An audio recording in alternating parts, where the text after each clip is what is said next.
Hello and welcome to Today's Take, hosted by me, Jane Azzopardi, the podcast that goes beyond the headlines to give you the story behind the story that you see on TV. And because this is our final episode of the year, this week we're going dancing. Robert Irwin says he is putting his Mirrorball trophy on the shelf right next to his sister Bindi's as he basks in the glow of his Dancing with the Stars glory.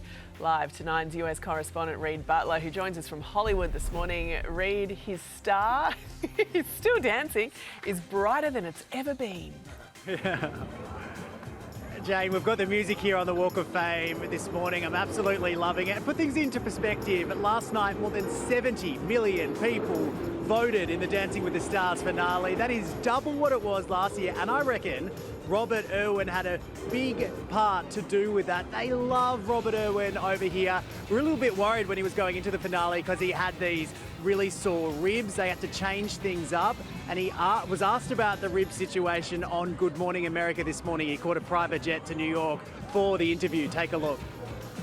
But it must be hard even to breathe with a bruise. Right? Yeah, breathe there, yeah. But it's all good. It'll be right. It'll be right. Tough as nails. Well, Nine's unofficial Irwin correspondent, Reid Butler, is back with us this week. Reid, welcome back to Today's Take. Good to be here, Jane, and good to be talking about a happy story for a change. Yeah, it is really nice. Look, from the moment that Robert Irwin stepped onto that dance floor, I think we all thought he had it in the bag, don't you reckon?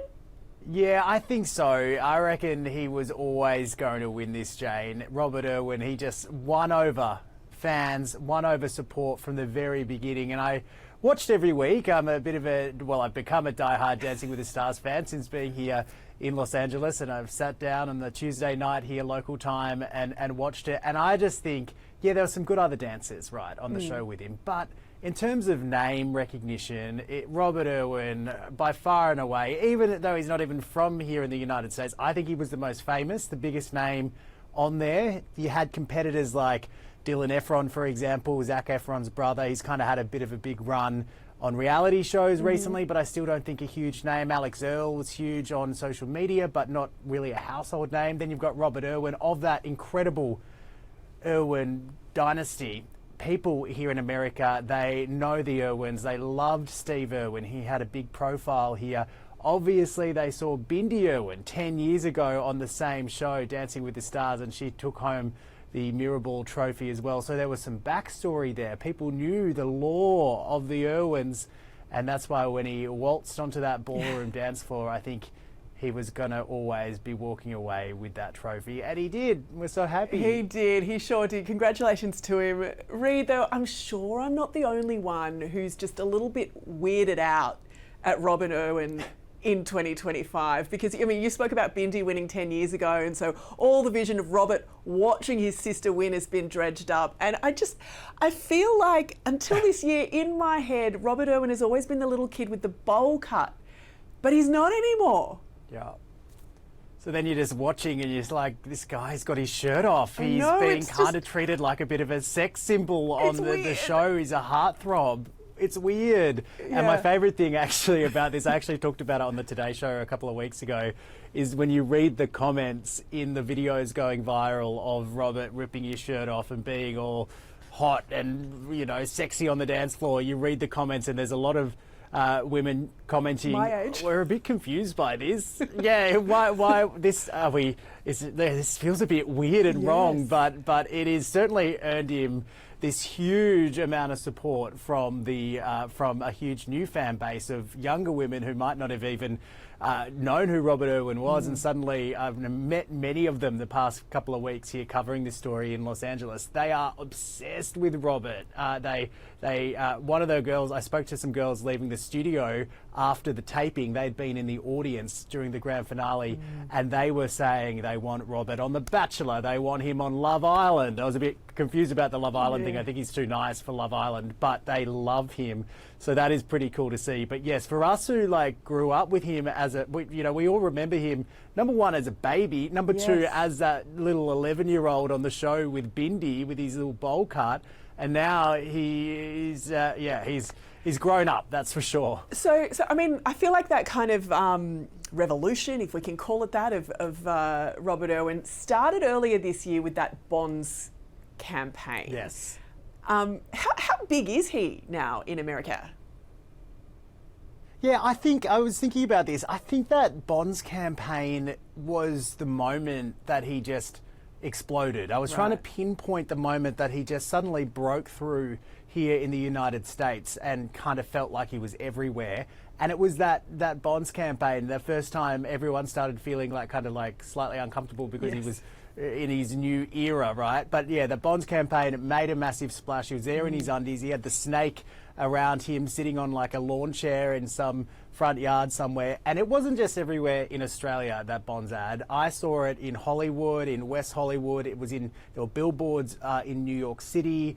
So it was everywhere, particularly here in the United States. And that was when I thought, okay, well, maybe this guy has got a bit of a profile here, or he's about to have a profile. And then shortly after that, the news that he was going to be cast on Dancing with the Stars, the rest is history. Now he would be, right now, especially one of the most talked about, if not the most talked about celebrity, especially this week after his Dancing with the Stars win. But he is a big deal. They flew him up in a private jet to speak on Good Morning America. He has... and here's something that's worth. That just popped into my head, Jane. I was at a movie premiere, right? The other night, spilling the tea. That's for another podcast. No, I was at a movie premiere the other day. It was Zootopia 2, and Disney movie. So Disney is linked to the network that Dancing with the Stars is on. So they had not only the stars of Zootopia 2 at that premiere, right, but a bunch of other celebrities, including the cast of Dancing with the Stars. And they were kind of filtering through the red carpet. I'd finished on the red carpet by then and was sort of in the atrium area just to the side.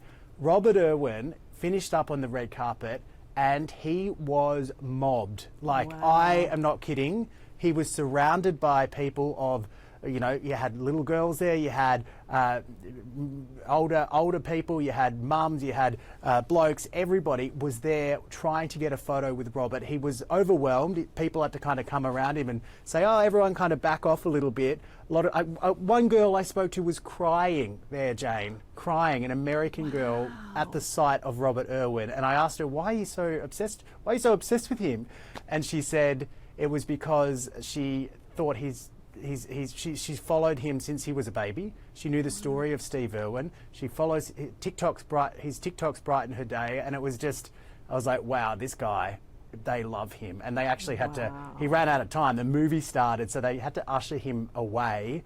And a lot of upset people actually would have hated that, people who didn't get a chance to get a photo. But that just gives you an idea. And they were all Americans. I was the only Australian awkwardly standing there with my phone hoping for a photo. Didn't get one. But that gives you an idea of how big he is right now. It's amazing. That was before he won. Wow. Okay. Well, let's rewind then a little bit because, I mean, as we said, Robert Irwin is known for his conservation work. I remember interviewing him on Weekend Today many, many years ago when he was a child and he was all into his photography. Dancing had never really been in the picture. So take us back to his call up to Dancing with the Stars. How big a surprise was that?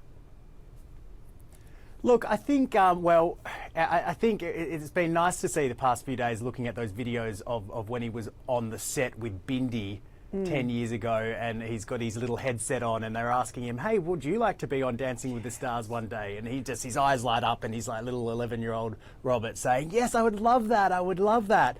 So he's called it since. He's called it a dream he's held for 10 years. Wow. But I laughed this morning when I saw him asked about that. Oh, you've been planning this for 10 years. You've been practicing for 10 years to be on Dancing with the Stars. And he said, no, actually I haven't been practicing. I've just wanted to go on the show. So he actually hasn't had any dance practice at all, really, according to Robert. He said that he kind of was winging it early on, and then he just put his head down and practiced as hard as he could with Whitney and really managed to do a fantastic job, which we can talk a little bit about later. But he hadn't had a lot of experience. But I think the call up came at a good time. Like I said, he had the backstory with Bindi Irwin. He was breaking through here in the US with things like that Bonds campaign, massive on social media. So I think it was a no-brainer to get him on the show, and what a great casting call that was. Oh, absolutely. Now, look, I'm going to admit I haven't watched all of the dances like you have, but I have seen the highlights coming through. Look, I normally am very well researched for a story. This is probably the one that I haven't watched every dance, but I'll give you that. That's okay, fine. but I have seen a lot of them because we have covered it every week on the Today Show, which is something that we didn't even expect we would be doing, but we did because each week there was just such a beautiful story and you know, such an unexpected move to come through from each week's dancers. And every week I've just been shocked at how good he is, number one. I've been shocked that he's made me cry more than once with his dances. Yes. So can you talk us through a little bit about that progression? I mean, you know, we don't need to get into the nitty-gritty of the dance steps or any of that, but just, you know, how he's improved each week, how each week has sort of brought out like a different story or aspect to his character. Yeah, I think the key word there, Jane, is story. Yeah. The entire season, he has just had the most beautiful story, the real, honest, raw kind of story that everybody can get behind, and especially America, you know, they love that kind of thing. But yeah, when he started his first couple of dances, I don't think people were expecting Robert Irwin, you know, in his khaki kind of like a little bit daggy, like nobody was expecting him to absolutely kill it. And from the beginning, he was incredible. He has an amazing dance partner. Her name's Whitney. She's won a season before as well. She's incredible. So she helped a lot. But Robert clearly has the skills. So he was known for doing his kind of tilts down, and forgive my ignorance, I'm probably going to say all of these totally wrong. Tips or jumps, and he jumped off desks, you know, ripped his shirt off, like we said. But then he, like, I'm not doing that. I know that this is, people are listening to this, but I'm not. We both just actually made that move at the same time, by the way. We both mimed ripping our shirts off. And we could, again, that's for another podcast, Jane. No, so it was incredible. Anyway, incredible to see, right? So good to see. But then what those special moments that we love talking about on the Today Show were those moments where Terry Irwin came out onto the ballroom floor and finished the dance with her son, and there wasn't a dry eye in the house. It was so beautiful. Bindi came onto the dance floor at one point, and Robert was constantly talking about Steve and how he just wished that his dad could be there to watch him. And just hearing those words come out of Robert's mouth, and it was just earnestness, it was honesty, it was just, he put it all out there on his sleeve, and people just couldn't get enough of it. And yeah, you had the moments where you were cheering, you had those really dramatic kind of dance moves and jumps, but then you had those real touching moments that were making people cry. And I tell you who the biggest audience members of Dancing with the Stars, which is America's biggest show, by the way, but Dancing with the Stars in the US, it's mums. And that demographic absolutely loved Robert. I think that's his core demographic. He's kind of as sweet as pie, and he's also, but they probably have some competition from the younger people as well. I think they've really got around him. So there's something, I mean, there was a New York Times, I think it was, headline this week that said Robert Irwin actually is that nice. And you mentioned that dance where at the end he sort of ends up in a hug or an embrace with his mum, Terry. Like, on paper, I thought that would be a bit cringy, right? I thought, oh, I don't know about that. But then when I watched it, it was so genuine. Like I said, it had me in tears. And sort of he manages to kind of, I don't know, do these things that might sound as though you would roll your eyes at them, or some people might, but it all just comes across very genuinely. Like, is that legit? Yeah, absolutely. I think, it's a fascinating point because sometimes you would think, oh, that could go so horribly wrong. Yeah. But American telly, I think there's, if anyone can get around that kind of wearing your heart in your sleeve, that kind of those sweet moments, and not being embarrassed of yourself. It's Americans, right? They love that kind of thing here. And Robert was able to not just win over Americans with those kinds of I don't want to call them stunts, but those kinds of moves on the show, Yeah. those kinds of moments of heartfeltness. But he also, because it was so real, it also didn't come across as cringe for us Aussies watching it. This is just a guy we know. He's like a mate of ours that we've seen him grow up. He's gone through, a lot losing his dad. And this was him just putting it all out there and being real. And I loved that. And I think that's why he cut through so much. And it was just so many moments as well. He took so many opportunities throughout the show in post dance interviews and the like, where he just sort of spoke about how much he loved his mum, how much he loved his sister, how proud he was, and how thankful he was for mums in general. And because of course Bindi's a mum now as well. And it was just lovely. He was he was a very, very lovely guy watching him. I think if my boys can talk about me like that when they're his age, I will be a very happy mother indeed.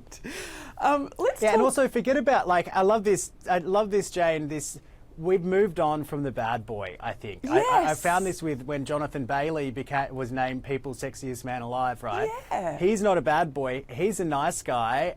He is a kind, genuine person.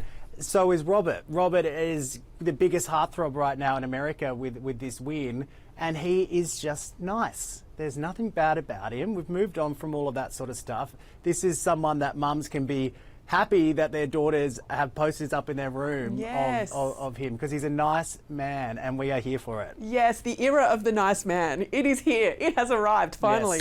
Yes. Thank goodness. Yes, exactly. Well, let's talk about how big this show is in America, because it was already big, but this year, it broke a whole lot more records. So talk us through how big a show it is, and also the sort of support that Robert has received from the audience of that program. Yeah, I'm a TV nerd, Jane, as you probably have guessed. And so I found this really, really interesting. This season of Dancing with the Stars, so it's been around, I think it's season 34, so it's been around for decades now. And it is it's the most popular it has been in probably about a decade, which is crazy in this world of kind of shrinking TV audiences, and everyone's attention is on their phones. But the ratings are huge this season, much bigger than the last year. The number of votes that came in during the grand finale of the show doubled the number of votes that came in the previous year. So I think it's 71 million votes were cast by Americans. Wow. That is just huge to think about, and it is just really cool actually to see that this show is doing so well. And I think Robert Irwin played a big part in that, because we have we've seen some of the headlines. I think New York Magazine wrote a headline saying the hottest show on TV is 20 years old. It's just crazy to think that it's having this resurgence. And a lot of theories about this. I think the key leading theory is that the younger demographic is totally engaged, because you've got people like Robert Irwin on there. You've got social media stars like Alex Earle, who I've never heard of, but she's massive on TikTok. And you've got these younger people coming together. I saw online, I saw examples of people throwing Dancing with the Stars parties, like wow. 19, 18-year-olds getting together to watch Dancing with the Stars. Like, what on earth? Like, that does not feel real. And I think Robert has played a part in that. So that he would, what a casting genius call to get him on there. And how great that he is on the season that, for whatever reason, has just absolutely broken through. And I think the reason I say that he's played such a big part in that is that those votes, he got across the line in the grand finale because of the public votes. He was just underneath his main competitor when it came to the judges' scores, so it's made up of judges' scores and the votes, but he just had such a huge amount of support from the public. Wow. And those girls I was talking to coming out of the studio I mentioned earlier, every single one of them, they were cheering for Robert. I went to a cafe covering the Robert story earlier this week, and it was like we thought, let's go to this trendy kind of hip, TikTok-y kind of cafe to try and get what we call vox pops, right? Interview people and about Robert, and I thought it was going to be hard, but they came out. Well, the manager ran out at one point. I thought, is she going to tell us to go away? And she said, "Are you talking about Robert? I want to speak about Robert." Wow. And then it was just like 8 or 9 girls, just separately. No one knew each other. and they were all talking about him and talking about how much they love the show and how they're invested. And I think a lot of it is to do with TikTok and the like. But incredible. He's big, and he's got a lot of support from those younger fans. Wow. Well, I'm going to talk in a second about what doors this might open up for him, if there are any more still left to open. But you can tell us a little bit about what happened after the cameras stopped rolling after his big win. Yes, so, okay, these people, right, they have danced for months now. So I think they are really hungry, first of all. They all look like they've lost half their body weight. Oh, so they had some burning burgers the calories, from hey? In and out.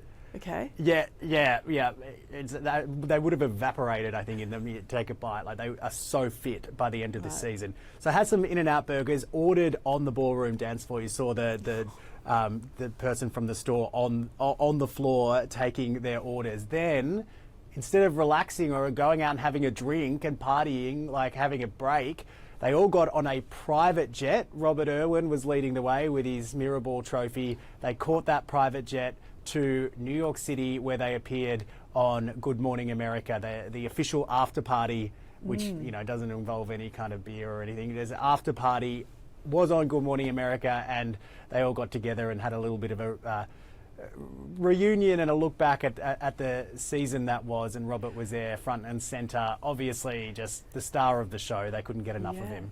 So I'm trying to do the maths in my head. You might be able to help me here. But there's obviously a time zone difference between New York, where Good Morning America is filmed, and LA, where Dancing with the Stars is filmed. So what time do they wrap up in LA? How long is the flight? And like what time is he then on air in New York?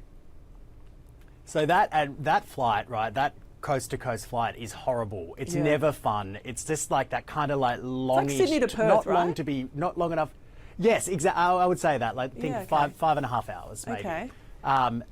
Admittedly, we're not on private jets, but it is never a fun flight. So they would have finished we were out there, it was probably 9 p.m. LA time. Okay. And then they would have got straight to the airport. They would have gone on that 5-6 hour flight to New York City. Probably arrived, my maths got so awful, but probably arrived 2 a.m. maybe local time with the time difference. Then they would have been straight in a car, and I know they didn't sleep for a fact. They got straight in a car, went to hair and makeup, and then went on the show and had to be all happy and cheery and all of that sort of stuff. I couldn't think of anything worse. But yeah, no sleep. Maybe hopefully still on a high from the win, but they'd also have been so exhausted because Robert had his crook ribs as well. We haven't even talked about these people aren't feeling great right now. Yeah, he had really bad issues with his ribs that got worse throughout the season, and we only really found out about it in the past few days. And he's joked on Good Morning America this morning that, does it hurt? Oh, only when I breathe.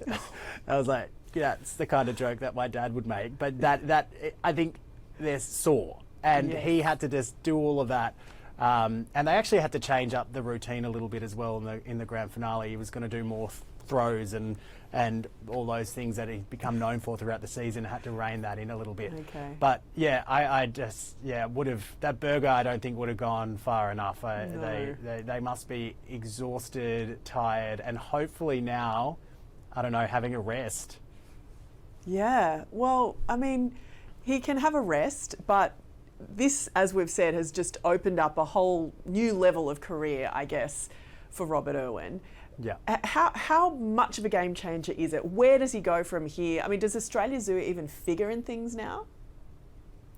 Oh, Australia Zoo always will, I think, Jane. He will never, ever forget his roots. He better not. Anyway, I think he's also mentioned Australia Zoo so many times over the course of all of this.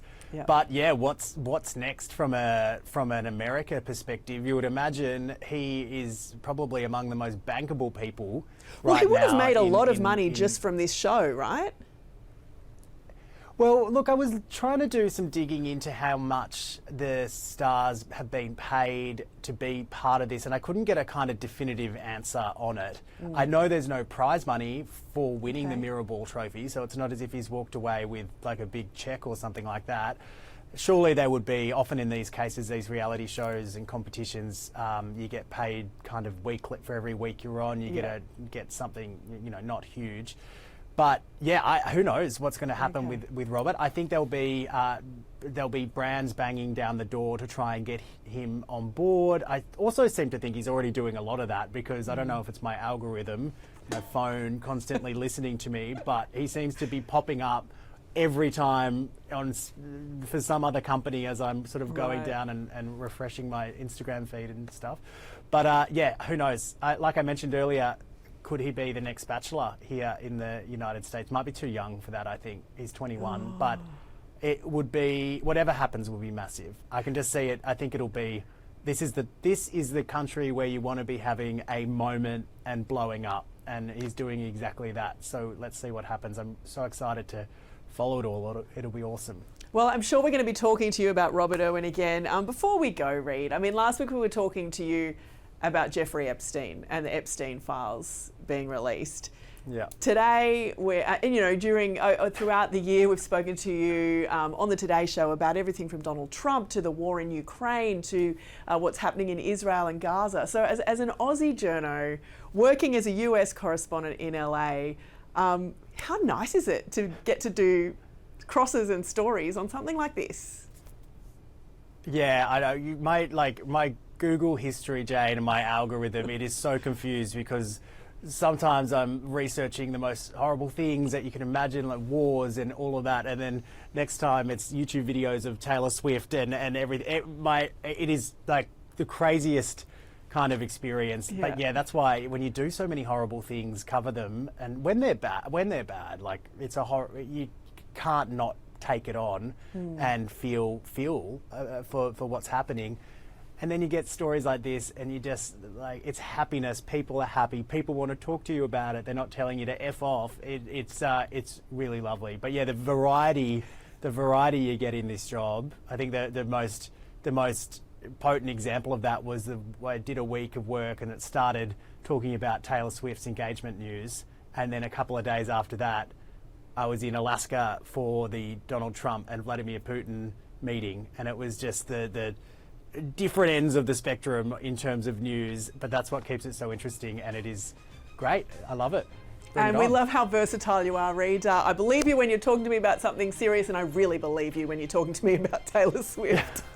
Great. I'll take that. Thank you. Well, that's all for now, Reed. Thank you for joining us yet again for today's Take. Thanks, Jane.